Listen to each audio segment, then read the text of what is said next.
প্রতিদিন এক কৃষক নিজের বাগানের আমরুদ গাছ থেকে ফল তুলত। কিন্তু একদিন তার মনে হলো কেউ যেন তার গাছ থেকে আমরুদ চুরি করছে। তাই সে সিদ্ধান্ত নিল আজ সে ঝোপের মধ্যে লুকিয়ে থাকবে। রাত হয়, সকালের আলো ফুটতেই একটি সাদা কবুতর গাছের কাছে আসে, আমরুদ তোলে আর উড়ে যায়। কৃষক চুপচাপ পেছন পেছন তার পিছনে যায়। কবুতর একটা ছোট্ট কুঠিরে গিয়ে আমরুদগুলো রেখে দেয়। তখন কৃষকের চোখ ভিজে যায়। সে বুঝতে পারে কবুতরটি মা হতে চলেছে।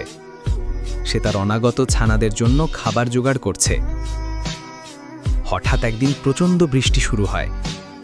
ঝড়ে কবুতরের কুঠির ভেসে যায় পানিতে, কিন্তু কৃষক এসে কবুতরকে নিজের ঘরে নিয়ে যায়। কিছুদিন পর কবুতর ডিম পাড়ে, আর ডিম থেকে ছোট ছোট ছানা বের হয়। এই দৃশ্য দেখে কৃষকের চোখে জল এসে যায়।